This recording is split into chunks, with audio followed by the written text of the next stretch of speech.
Bismillahirrahmanirrahim. Assalamualaikum warahmatullahi wabarakatuh. Bripol News kembali hadir di tengah-tengah sahabat semua untuk menginformasikan berita-berita terbaru seputar dunia politik dan info terkini lainnya. Terima kasih banyak bagi sahabat yang sudah mendukung channel ini. Semoga selalu diberikan kelancaran dalam segala aktivitasnya. Amin, amin ya rabbal alamin. Proyek kereta cepat atau WUS telah beroperasi penuh sejak 2 Oktober 2023. Namun sorotan kini beralih pada rincian pembiayaan dan total utangnya. Proyek strategis nasional ini diketahui menelan biaya yang jauh lebih besar dari rencana awal, dengan mayoritas pendanaan berasal dari pinjaman luar negeri. Di sisi lain, KPK menegaskan pihaknya mulai menelusuri dugaan makar pada proyek kereta cepat ini. Sementara itu, AHY menyebut ada pembahasan intensif yang berlangsung di Wisma Danantara beberapa waktu lalu, membahas solusi dari beban keuangan yang masih membelit proyek strategis nasional tersebut. Baik sahabat Bripol News, berikut tayangannya. Saya dipanggil Pak Presiden 16 Mei 2016. Oke. Saya tanya pada Pak Presiden, sebetulnya ini ide siapa sih? Kok seperti ini? Jawaban Pak Presiden, itu ide saya, Mas. Karena untuk menjadi bangsa yang besar, kita harus mempunyai teknologi tinggi. Dan saya memilih kereta cepat karena dibantu Cina. Itu waktu saya diajak naik kereta oleh Xi Jinping, ini enak sekali dan Cina membantu. Saya bilang, oke, Pak, tetapi kosnya mahal sekali. Enggak, tenang saja. Tidak apa-apa, bisa kita biayai. Ya sudah, saya sudah sampaikan kemungkinan-kemungkinan yang sekarang terjadi. Oke. Jadi kalau sekarang berkomentar lagi, ya saya sudah sampaikan langsung pada Pak Presiden dan ini sekarang terjadi. Kerugian yang dialami mencapai angka fantastis antara 2 hingga 4,1 triliun rupiah per tahun. Angka ini terus membengkak, membebani negara dengan utang sebesar 116 hingga 118 triliun rupiah. Pertanyaannya, siapa yang harus menanggung beban ini? Enggak tahu. Saat menghadiri Disnatalis ke-62 Fakultas Kehutanan UGM, wartawan mencoba menggali lebih dalam mengenai solusi kereta cepat, yang ditunjukkan seolah memisahkan dirinya dari tanggung jawab yang ada. Ternyata, bukan cuma keretanya yang cepat, tapi juga cara melengosnya. Ditanya soal utang, malah tarik nafas. Setiap tahun rugi sekitar 4,1 triliun. 4,1 triliun, 4 triliun lah katakanlah. Ya. Setiap tahun rugi 4 triliun. Ya. Belum bayar bunga dan utang pokok ya. Oke. Lalu kemudian sebelumnya business to business.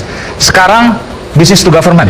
Iya. Nggak mafhum. Jadi memang nggak efisien dan melanggar prinsip government. Apalagi kemudian kita tahu ketika kontrak dengan Cina itu perencanaannya itu selesai 2019. Apa yang terjadi?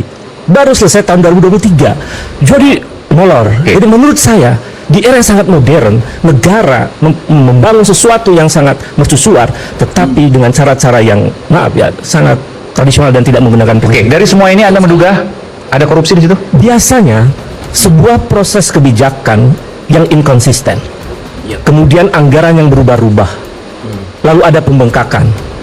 Dalam analisis politik dan banyak perspektif tentang studi korupsi, itu menunjukkan ada indikator kuat tanda-tanda korupsi di situ. Tanda-tanda korupsi di situ. Ya. Jadi saya kira rasional kalau publik kemudian menilai bahwa sangat wajar ini perlu dibongkar. Nah pertanyaannya, siapa yang paling bertanggung jawab dari kekacauan ini atau kerugian Republik ini? Menurut saya pergeseran dari B2B menjadi B2G itu tanggung jawab dari Presiden. Waktu itu Presiden namanya Joko Widodo. Jadi menurut saya kita perlu meminta pertanggungjawaban. Kita perlu bertanya, mengapa ada perpres yang berubah? Apa argumennya? Oke. Padahal argumen pertama pemerintah menyetujui Cina adalah karena Cina atau Tiongkok ini setuju tidak ada jaminan dari APBN, tidak ada jaminan dari pemerintah. Tiba-tiba kemudian berubah. Bagi saya ini tanda tanya besar. Dulu pada awalnya ya rencana kereta api cepat yang kemudian bernama WUS ini adalah perjanjian G2G, government to government, antara pemerintah Jepang dengan pemerintah Indonesia. Disepakati pada waktu itu berdasar hitungan ahli dari UI dan UGM, itu bisa dibangun dengan bunga 0,1% dengan Jepang. Tiba-tiba sesudah Jepang minta kenaikan sedikit gitu, oleh pemerintah dibatalkan, dipindah ke Cina dengan bunga 2%. Tiba-tiba 2% dengan overrun, pembengkakan kemudian menjadi 3,4% yang terjadi itu. Nah sekarang kita tidak mampu bayar. Ketika mau dipindah ke Cina ini, Pak Yonan, Ignatius Jonan, Menteri Perhubungan waktu itu, menyatakan tidak setuju. Pak, ini tidak visible. Kata Pak Yonan. Pak Yonannya dipecat, diganti kan?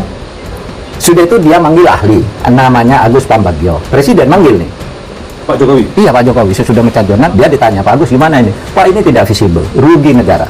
Ini menurut Agus, Menurut Agus Pak Ini Bagio, Bapak tonton yang di- saya oke, tonton itu, oke. rugi negara. Ini atas ide siapa? Kata Agus. Kok bisa dari Jepang pindah ke situ dan biayanya besar? Atas ide saya, kata Jokowi. Kata Presiden, atas ide saya sendiri, gitu. Ya sudah, kalau sudah ide Bapak, mau jadi kebijakan, kita nggak bisa apa-apa, pergi si Agus. Ternyata sekarang nggak mampu bayar. Dan tidak mau bayar, Purbaya. Menurut saya benar, Purbaya. Gitu. Karena apa, Mas? Ini masalahnya sangat memberatkan bangsa. Kita membangun itu, menghilangkan pembangunan-pembangunan untuk rakyat yang lain, kan? Betul. Hanya disedot untuk ini, gitu. Nah, apa akibatnya kalau misalnya nggak bayar satu, pilot dipilotkan. yang sekarang sedang kita nikmati ini. Iya, atau itu diserahkan ke Danantara atau apa? Mau di-bailout oleh negara, kita bailout terus-terusan. Nah, ini yang harus diteliti karena ada dugaan markup. Dugaan markupnya gini, Mas. Ya, itu harus diperiksa ini. Uang lari kemana? Menurut perhitungan pihak Indonesia, biaya per 1 kilometer kereta Wush itu 52 juta US dollar. Tapi di Cina sendiri hitungannya 17 sampai 18 juta US dollar. Naik 3 kali lipat, kan? Ini yang naikkan siapa? Uangnya kemana? Naik 3 kali lipat, 17 juta US dollar. Ya. Ya, dolar nih. Amerika, bukan rupiah. Per kilometer menjadi 52 di Indonesia.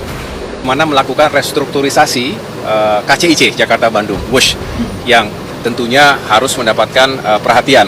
Mengapa? Karena memang utang yang harus segera diselesaikan ini juga tidak boleh kemudian menghambat rencana besar kita untuk mengembangkan konektivitas berikutnya tadi Jakarta sampai dengan Surabaya. Nah, di sini masih terus dikembangkan sejumlah opsi. Saya tidak atau belum bisa menyampaikan secara final karena memang masih dikembangkan opsi-opsinya dan masih dihitung semuanya segala sesuatunya. Apakah kemudian Danantara bisa menghandle dan juga bagaimana nanti Kementerian Keuangan bisa berkontribusi dan lain sebagainya. Jadi artinya kami masih terus menunggu arahan Pak Presiden juga. Mantan Menko Polhukam Mahfud MD menanggapi soal potensi KPK memeriksa Presiden ke-7, Joko Widodo, terkait dugaan markup proyek kereta cepat Wush. Mahfud mengatakan secara yuridis, KPK bisa meminta keterangan Jokowi terkait proyek kereta cepat yang dibangun semasa pemerintahannya saat menjadi presiden. Karena menurut Mahfud, pada dasarnya, semua orang memiliki kedudukan yang sama di mata hukum. Namun menurut Mahfud dalam praktiknya, ini bukan soal berani atau tidak, tapi soal tata krama. Sehingga Mahfud menilai, KPK tidak perlu memeriksa Jokowi terkait dugaan markup proyek Wush. Mahfud mengatakan KPK bisa memeriksa orang lain selain Jokowi untuk menyelidiki dugaan markup proyek Wush. Mahfud mengatakan, pemeriksaan proyek kereta cepat Wush bisa dimulai dari jajaran Menteri Jokowi yang menjabat saat proyek ini dilaksanakan. Kemudian, KPK juga bisa memeriksa orang-orang yang ikut melakukan negosiasi dengan Cina. Menurut Mahfud, keterangan dari orang-orang yang terlibat pembangunan Wush dinilai penting lantaran bisa mengungkap detail isi kontrak proyek Wush. Oke, sahabat Berpil News, membingungkan ya. Oke, terima kasih banyak. Assalamualaikum warahmatullahi wabarakatuh.